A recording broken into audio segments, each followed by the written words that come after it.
Okay, alright. Update po tayo sa update for today up, guys.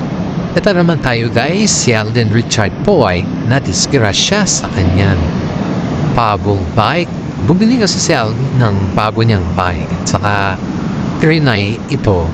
At tingnan niya kung walk nito yung kanyang yung takbo ng bike. Siyempre, bago po, guys. Bago kasi gamit, kailangan modify.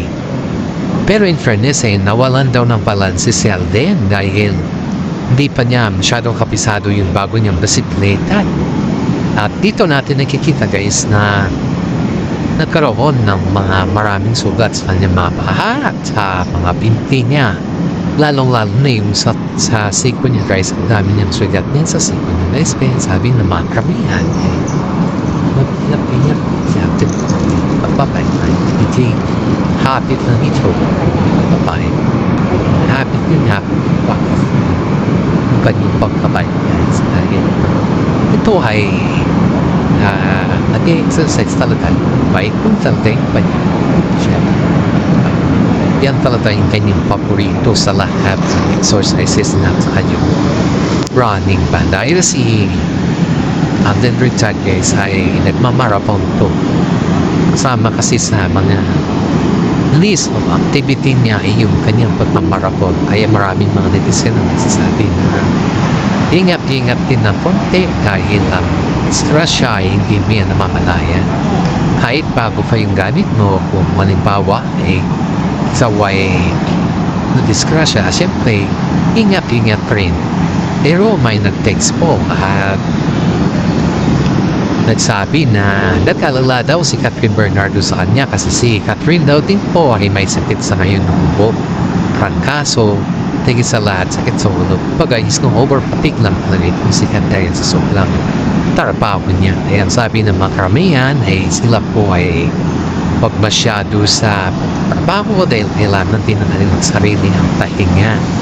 Kaya itong dalawa, guys, na binisita din siya ni Catherine pero hindi naman nasa hospital sa Alden, hindi nagpapahinga lang dun sa kanilang kondo. Kasama niya yung kanyang kapatid na kung saan ay tinawagan ni Alden yung kanyang kapatid para siya ay asitsuhin. Pero nung tinawagan niya yung kanyang kapatid kaysa itinext din siya ni Catherine Bernardo na on the way na si Catherine bisitahin siya. Kaya maraming mga netizen po ang bubuwas kanila dahil sa sobrang sweetan nila lalong nagugustuhan sila ng mga tapaklar. Lalo silang nagustuhan ng kanilang mga iba't ibang tambalan na mga fans nila, guys. Of course, guys, sa mga fans naman po ay sinabihan naman si Alden na kailangan din niya mag-ingat kahit yan siya ka-busy or kahit yan siya ka-dedicate sa kanya pag-exercise sa kanyang katawan ay kailangan pa rin po niya mag-ingat.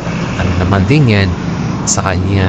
At the same time naman, guys, ay nandun na si Catherine sa bahay niya, sa apartment niya at nag-asikaso na.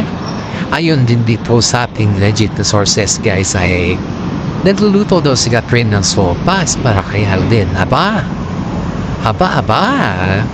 mukhang watch to be ng narrative ng dalawang to. Siyempre, kahit naman siguro sino, guys, pag ganyan na yung sitwasyon at mukhang watch to be na yung entrada ng dalawa at husband to be, diyan makikita talaga na mahal nilang isa't isa. Kahit sabihin natin, guys, na hindi na tinuloy ni Alden yung kanyang paninigaw. Yan yung sabi ng karamihan. Pero in fairness, di mamimin na tuloy-tuloy yung paniligaw ni Alden sa kanya.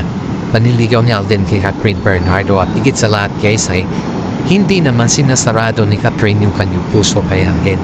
May pag-asa naman talaga si Alden kay Catherine pero hindi pa sa ngayon. Pero si Daniel Padilla, guys, nung nalaman na nagkasakit si Catherine, talagang may chika-chika sa loob ng showbiz na nagbigay daw siya ng mga bulaklak at saka mga chocolate kay Catherine pero hindi siya yung nagdala, guys, pinadala lang kay Catherine at yun ay nakapangalan kay Daniel. Hindi niya nilagay na Daniel Padilla kundi DJ lang yung nakalagay dun sa loob.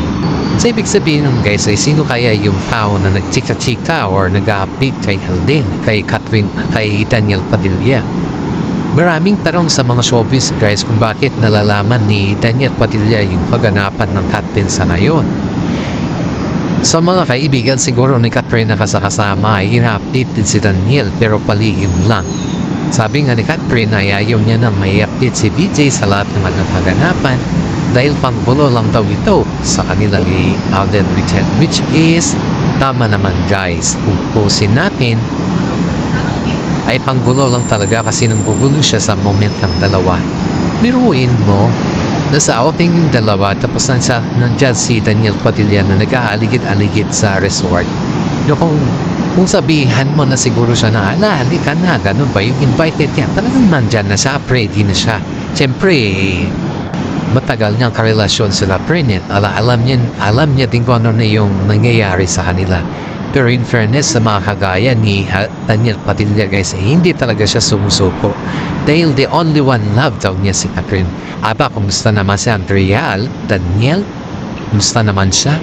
Ito nga daw yung pambato ni Daniel guys na clingy daw si Alden sa mga babae.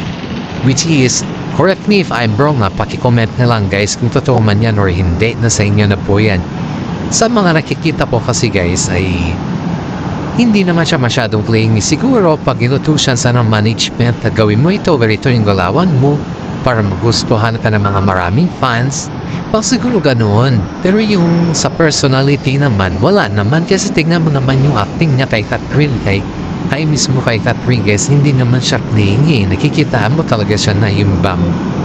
Seryoso siya sa lahat ng bagay. Kita mo siya na napaka-matured niyang tingnan, napaka-matured yung mga acting niya, yung mga galaw niya. Pero pag-utusan kasi mga yan ng mga management, dyan mo na talaga makikita yung sinasabi na clingy siya dahil nga sa utos guys Pag-utos ng management kasi, alam mo na yan. Pero yung usapan na yung gagawin mo ito ganyan yung bag. Siguro hindi naman. Kitang-kita mo naman yung mga galawan na wala namang ganun na nangyayari. Ayun lang dito sa ating legit na sources ay pinapatunayan daw ni Alden na hindi siya clingy kay Catherine. Hindi naman. Kumbaga sa mga past naman ni Alden na babae guys ay siguro sabihin na natin na oo dahil nakikita mo ng overhugging sa Alden, over kisses sa mga pisngi. Very close siya sa mga babae kasi guys kaya ang tanong sa kanila mga taong bayan kung ilan na yung babae na tinago ni Alden na naging karelasyon niya. Sa akin guys, wala pa naman akong alam na naging karelasyon ni Alden na nasa Sophie. Na nilantad sa Sophie, kundi yung bang NU lang yung nanligaw siya na hindi niya tinuloy. Yun yung kay partner ni Ray Cruz na yun. Yun yung nasasayangan siya. Kasi dun niya sinabi kay Boy Abunda yun sa kanyang interview that night. Yun lang yung alam ko, pero the rest of the girls, wala na. Kay Maine naman, pati kay Maine, yun lang din yung alam ko. Naniligaw siya kay Maine, pero hindi naman pinursu kasi may boyfriend na pala si Maine that time. Na non-showbiz, tapos pumunta na siya kay Aljo, diba? Kay Congressman. Sabi ng mga iba na yung bang arte-arte lang daw ni Alden niya, o kasi may anak daw sila ni May, or something na yung paninira kay Alden ay be aware naman tayo sa mga sinasabi ng mga iba na ganun guys kasi wala namang katotohanan yun. Ito pa guys yun dito din sa ating mga legit na sources parang nagtapalo ata sila Mami Mirna sa kasi Catherine tungkol kay Alden dahil sabi daw ni Mami Mirna na magluto siya ng pagkain na dalhin ni Catherine dun sa bahay nila Alden Richard. At gusto ata ni Mami Min na tanongin kung ano daw yung favorito ni Alden para yun daw yung lulutuin nila. Kaso nga lang naiya daw si Catherine na tanongin kay Alden yun.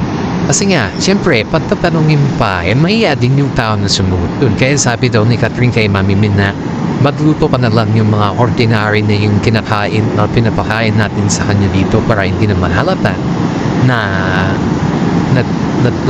magluluto tayo or magluluto ka na talagang doon. Siyempre guys, itong si Mami Min parang medyo may tampo at kay Catherine kasi hindi daw niya kayang hitik si Alden lalo't may sakit si Alden. Siyempre kahit naman siguro sino guys kung ganun yung ganun yung mami, diyan makikita na napaka-interesado din dyan na halagahan si Alden. Every time kasi na may mga eksena kay Alden Richard guys ay nakikita nyo talaga na pabor si Alden sa kanya at nakikita din ni Catherine Bernardo na botong-boto sa kanya din. Hindi lang naman dyan guys kundi makikita kasi na napakabait ni Alden sa kanya. Maraming mga fans po ang nagsasabi na napakaswerte ni Alden Richard kay Mami Min bilang isang tiyanan dahil pinagluluto ito ng pagkain kahit may sakit man siya, namibisita man siya, or so whatever man activities. Kaya nga po sabi nila na kasal na lang ikulang sa kanila. At ito pa guys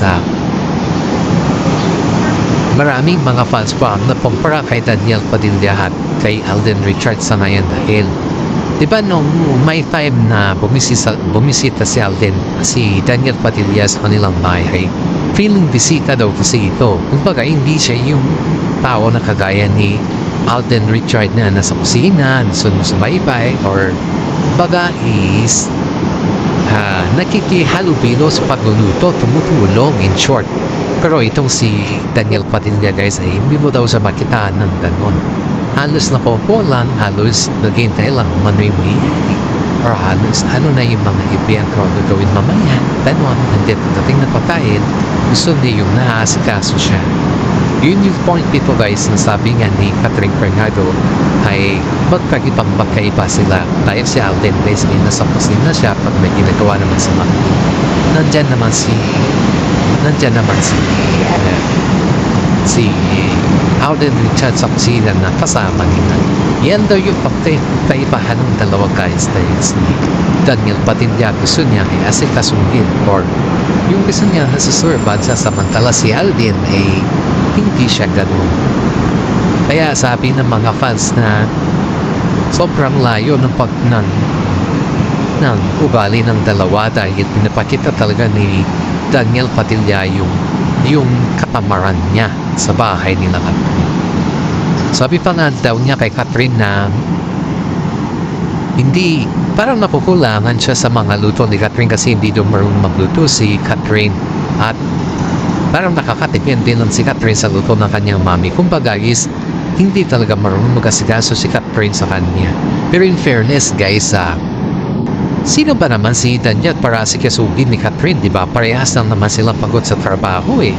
Siyempre kapag kailangan mong kumain at kailangan mo din na magpahinga, kung gusto mo kumain, tumawag ka na lang, mag-online ka kesa yung utusan mo pa yung tao na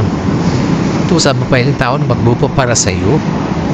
Kung talagang maraming oras, magluluto ka. Pero pag yung wala namang oras pa, siyempre alam mo na, parehas kayong trabaho eh.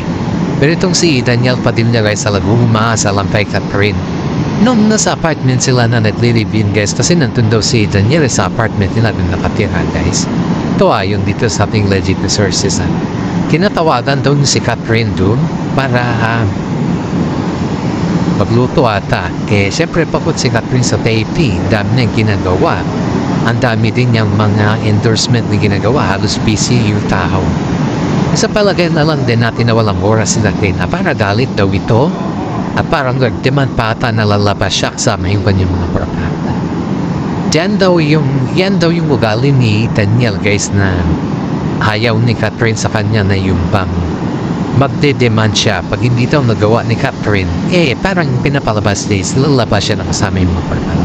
Siguro alam mo na yun yung mabarkada kasi si Daniel guys gusto niya kasi yung alis mga nakikita niya is magiging barkada niya. Ganun yung style niya, hindi siya yung tao na kung ano lang yung kanyang barkada, yun na. Pero kasi is pakiramdam mo sa kanya is napaka-special niya ba? Parang tinuturing niya yung sarili niya yung special. Lalo na yung pagkahasikaso. Yun yung si Daniel Padilla kay Catherine. Pero kay Alden guys hindi mo daw ito nakikita na special yung nagiging bisibisitahan pa. Wala daw ganun kasi si Alden is kung nakita niyang busy si Catherine sa kusina, pag mamaya bisita si Catherine na hindi na masikaso ni Catherine, nandyan si Alden Richard na siya na yung masikaso, siya na yung nag-aalaga or siya na yung nag-alalay kay Catherine. Pero in fairness, wala kang makikita or wala kang maririnig kay Alden Richard na mag-demand na about sa luto. Kundi, kung may oras sa Alden talaga, siya pa yung nagluluto kay Catherine at binibigay niyo. Hindi siya kasi yung tao na kagaya ni Daniel Padilla na demanding, guys. Ngayon guys, narinig ni Alden Richard na may dala si Catherine at sa kapuan guys. Sobrang happy niya kasi na kahit maliit na bagay yun ay marunong si Alden Richard na mag-appreciate sa kung ano naman yung kaya nibigay ni Catherine sa kanya, yung mga oras, pagluto, pagkain, pag-asikaso. Ina-appreciate niya talaga yung guys talagang kumbaga is napakaswerte niya, nagpapasalamat siya dahil kahit papaano ay nagawan pa rin ni Catherine siya na asikasuhin, alagaan, at higit sa lahat ay mabusog siya or alagahan sa mga pagkain ka. Kahit papaano guys, is nagpapasalamat pa rin si Alden Richard dun kay Catherine. Pero in fairness dahil sa pasasalamat ni guys, naiiya na daw si Alden sa mami niya, mami ni Catherine, dahil pati si mami Min ay nag-aalaga pa rin kay Alden Richard. In fairness, hindi naman sa yung naghahanap sa Alden ng simpatya sa pamilya ng Bernardo. Hindi daw ganun guys, hindi talagang pusang loob naman ng mga pamilya Bernardo yung lang ginagawa. Dahil sa Alden na may tinuturing na nila pamilya. At the same time naman guys, mabait naman sa Alden kay Catherine. Very trusted naman na tao yan kay Catherine. Yan yung nagustuhan ng mga pamilya nila, Alden sa kanila guys, kay Catherine din dahil alam nila yung bang alam nila kung paano naman alagaan si Alden kasi yung mga pag-aalaga naman ni Alden sa kanila ay binabalik lang naman nila. Not in paying for money guys pero in paying for it. Hindi daw humingi sa Alden ng yung ibalik yung pag-alaga niya kay Catherine, kundi nagpupusang love yung mga Bernardo family na gawin yun kay Alden. In fairness sobrang closeness ng pamilyang ito at sobrang din yung trusted nila sa isa't isa dahil sobra yung pag-alaga ng mga pamilya nila sa kanila. At dito natin mapapatunayan guys na hindi lamang sa pananaw ng yung kasobrahan pa, kundi yung sa loob-looban nila ay may mga naitago sila magagandang kaputihan para sa kanila. In fairness, ang bot pamilya nila guys ay botong-boto sa dalawa. Naghihintay na lamang po sila kung kailan ready si Catherine sa lahat ng bagay dahil ayaw nila na madalhin si Catherine dahil sa mga bagay-bagay na nagugustuhan ng kanilang pamilya, kundi ang gusto nila yung talagang decision ni Catherine yung talagang decision niya yung susundin nila, hindi yung decision ng kanilang both parents or yung mga kaibigan nila dahil dito guys ay sila naman dalawa yung magkarelasyon. Yan po sa ating legit na sources at yan po ay salita daw ni Mami Min at saka si Daddy Bay nilang dalawa. Si Daddy Bay naman guys ay kahit konting kibot ng ni Catherine is na-appreciate niya lalong-lalo na yung pag-alaga niya kay Alden Richard at lalong-lalo na yung pagbisita niya na may si Alden. Yun yung mga time guys na na-appreciate nila yung kanilang mga effort dahil mga bagay-bagay niyan guys, kapag busy ka, bihira ka lang namimisita kahit naman sino guys pag busy sa trabaho, syempre unahin mo yung trabaho, pero sa kanila guys ay mas prior nila yung bisitahin nila yung isa't isa kapag may mga time na may sakit or something na ganyan dahil yan po yung nagbibigay sa kanila ng kasiyahan at yan po ay mas malaking points sa buhat pamilya nila. Kaya na-appreciate nila yung lahat-lahat sa kanila at sa ngayon guys ay medyo okay na daw sa Alden at pati na rin si Catherine. Nagbabanding na naman sila sa apartment ni Alden kasama yung kaibigan. At ang daming dala ni Catherine guys na prutas. In fairness nung nagkasakit si Catherine, ang daming dala ni Alden na prutas. Ngayon na nagkasakit si Alden, nagdiskrasya, ang daming dala din ni Catherine na prutas. Wow, swak na swak talaga sila guys. Kaya kitang-kita naman natin dito yung kanilang kabaitan. Siyempre, pag mahal mo yung tao, may mga paraan talaga yan. Maraming paraan at pag gusto mo talaga. Kaya sabi ng mga iba dyan na ginagawa lang nila ito dahil tambalan sila at may ginagawang movie. Hindi guys. Talagang napaka-special nila sa isa't isa at tinuturing nila talaga na forever na talaga. Shout out sa mga senior citizen dyan, sa mga fans natin dyan. Maraming salamat sa inyong lahat. Alam pong kayo ay taga-masugid